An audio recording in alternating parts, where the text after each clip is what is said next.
अब ब्रह्मा की उत्पत्ति देखो, ये 103 पृष्ठ पे, 102 पर हमने पढ़ा था, 103 पृष्ठ पे रुद्र संहिता, और यहाँ छठा अध्याय समाप्त हो गया ये विष्णु जी का नाम बता के। और अब हम यहाँ आगे 7वां अध्याय, ब्रह्मा जी बता रहे हैं आगे। देव ब्रह्मा जी कहते हैं देव से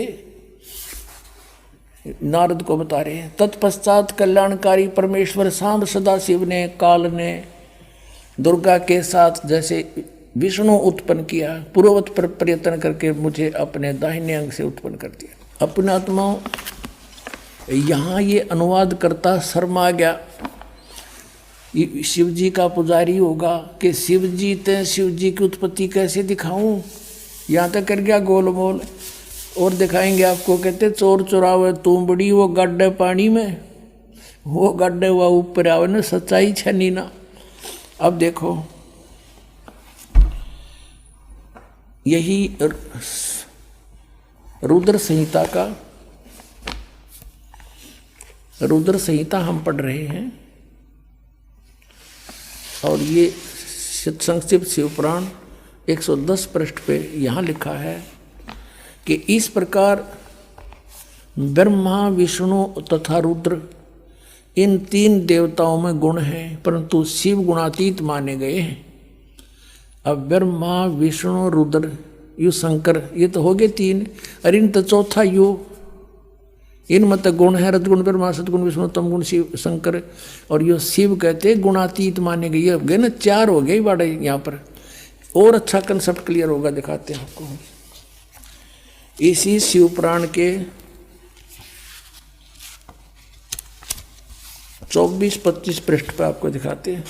एक समय ब्रह्मा जी और विष्णु जी का इस बात पर युद्ध हो गया। ब्रह्मा जी को भ्रम था कि मैं सृष्टि उत्पत्ति करता हूँ, विष्णु जी को भ्रम था कि मैं, मेरे नाभि कमल से ब्रह्मा की उत्पत्ति हुई है, जो मेरा पुत्र है। इससे बात पर कहा सुनी युद्ध हो गया कि मैं, तू मेरा बेटा, उन्होंने कहा मैं तेरा बेटा। उसके उस समय इस काल भगवान, इनके पिता ने इनके बीच में एक शिवलिंग खड़ा कर दिया, तेजों में स्वतंभ। तो ये युद्ध छोड़ के उसके और छोड़ जानने लगे। फिर इनको वो खुद आ गया, शिव रूप में प्रकट हो गया। इसने प्रतिज्ञा कर रखी है कि मैं अपने वास्तविक रूप में कभी किसी को दर्शन नहीं दूंगा। किसी को अपने पुत्र शिव के रूप में, किसी को ब्रह्मा के रूप में, किसी को विष्णु के रूप में दर्शन दे जाता है।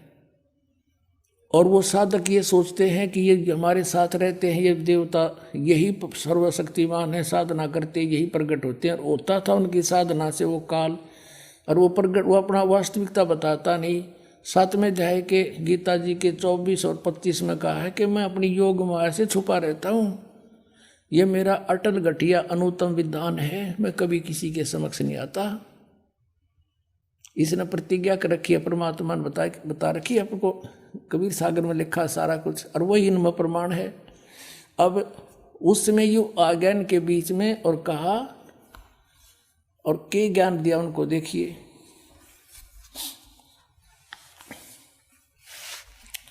ये है विद्वेश्वर संहिता संक्षिप्त शिवपुराण पृष्ठ 24 पे। ये है वो शिवलिंग, यानी सतम, तेजों में सतम ब्रह्मा और विष्णु के बीच में खड़ा कर दिया। और फिर ये देखिएगा 25 पृष्ठ पे, ब्रह्मा और विष्णु ने पूछा, प्रभु, उस शिव रूप में खड़े भगवान काल से पूछा, सतकाल रूपी ब्रह्म से, कि ब्रह्मा और विष्णु ने पूछा, प्रभु, सृष्टि आदि 5 कर्तव्यों के लक्षण क्या हैं, यह हम दोनों को बताइए। भगवान शिव बोले, ये भी अनुवाद करता तो शिव कहेगा, था वो काल इनका पिता। मेरे कर्तव्य को समझना अत्यंत गहन है, तथापि मैं कृपा पूर्वक तुम्हें उनके विषय में बता रहा हूँ। आगे देखो, अब 26 पृष्ठ पे कंसेप्ट क्लियर हो जाता है। ये 26 पृष्ठ पे शिव पुराण का, यहाँ देखिएगा।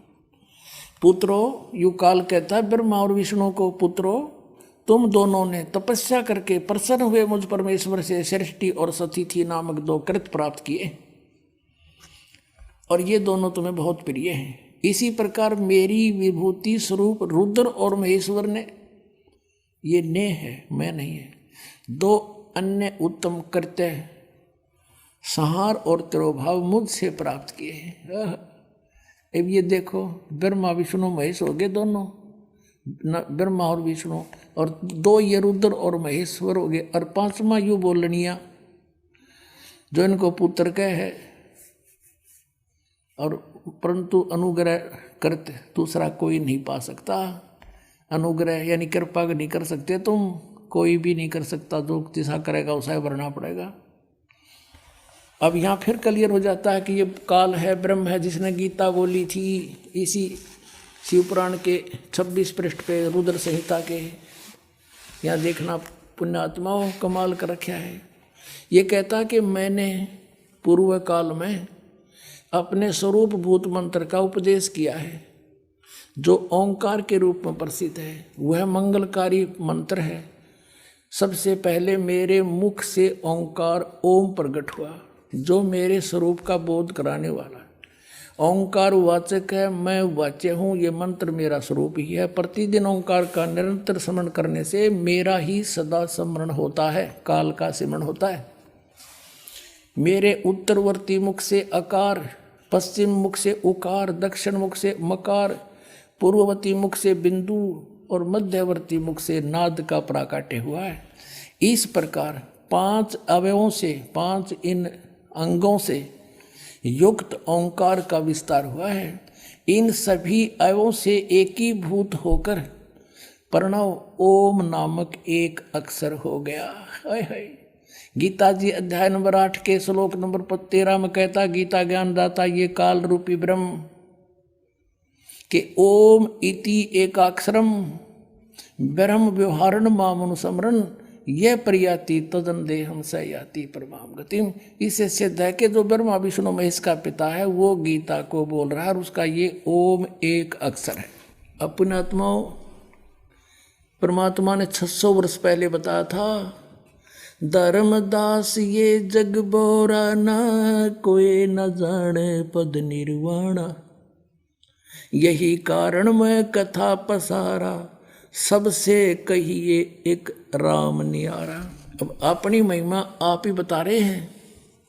अब मैं तुमसे कहूँ चिताई, तेरे देव की उत्पत्ति भाई, कुछ संक्षेप कहूँ गहुराई, सब सन से तुमरे मिट जाई। कहते हैं माँ अष्टंगी पिता निरंजन, ये जमदारुण वंशन अंजन, पहले कीन निरंजन राई, पीछे से माया उपजाई। माया रूप देख अति शोभा, देव निरंजन तन मन लोभा। निरंजन कीने भोग विलासा, माया को रही तब आशा। 3 पुत्र अष्टंगी जाए, ब्रह्मा विष्णु शिव नाम धराए। अपने आत्माओं, इब तो परमात्मा सामने आकर खड़ा हो गया कि आई एम गॉड। कबीर साहब कहते हैं आई एम गॉड। और बालक तो बालक अंधे से अंधा इन वचनों को सुनकर समझ सकता है कि हु इज गॉड।